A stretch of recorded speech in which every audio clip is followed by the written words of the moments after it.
Manolotra ny araba topoko lahy sy topoko vavy raha asiana teny fohy mikasika ny vinavinan'ny toetrandro amin'ity herinandro ity dia toy izao manaraka izao ho lalovandrahoana ny faritry ny avoatany amin'ny ankapobeny fa ho maina kosa ny andro manomboka ny alakamisy.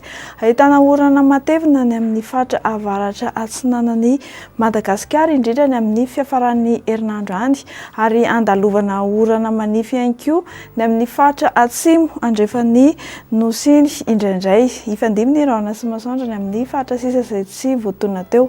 Mikasika ny maripana kosa dia isy fiakarany ny amin'ny faritra atsimo andrefana sy ny faritra andrefan'ny Madagasikara atao anatin'ny 3 andro ho avy. Isy fiakarany ihany koa ny amin'ny faritra ny avoatany manomboka amin'ny alakamisy fa isy fidinana izany androany indrindra ny amin'ny maripana ny tolakandro. Ny nandrafitra ny toetrandro dia mbola ny alizay malefaka hatrany mandritra ity herinandro ity.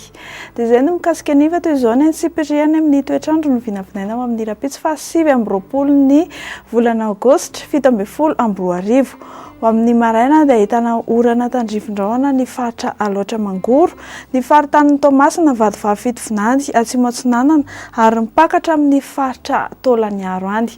Ho lalovandrahona kosa ny ilany atsinanan'ny avoatany tahaka izay ihany koa ny faritra Boeny, Betsiboka ary ny faritanin'Antananarivo.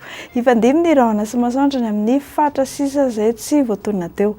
Ho amin'ny rapitso tolakandro izay dia anorana malefaka ny tendro ny avaratry Madagasikara sy ny faritra Sava hipoitra izany indraindray ny amin'ny faritra sasany indrindra ny amin'ny takariva sy ny amin'ny alina. Haka endrika tandrifindrahona kosa ny orana ny faritra Alaotra Mangoro, vadivavy Fitovinany atsimo atsinanana ary mipakatra amin'ny faritra Anosy iny. Ho lalovandrahona kosa ny ilany andrefana Antananarivo.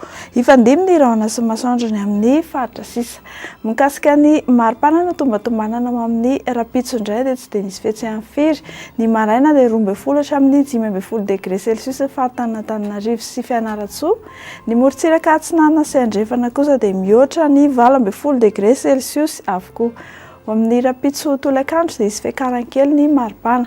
Ny any amin'ny faritanin'ny Mahajanga no ahitana ny ambony indrindra 13 degré celsius araka izao hitantsika amin'ny sary izao.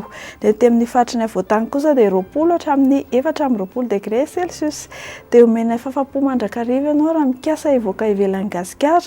Hibalika be ary ny masoandro amin'ny rapitso any Johannesburg any tahaka izay ihany koa any Paris. Ifandimby ny rahona sy masoandro any Milan sy La Réunion. Ho lalovandrahona ny faritra Bangkok, Nairobi sy Seychelles, norana malefaka ao Maurice sy Comores. Dia izay indray topoko lahy sy topoko vavy ny vaovaon'ny toetrandro azona rosoantsika eo amin'ity ala ity.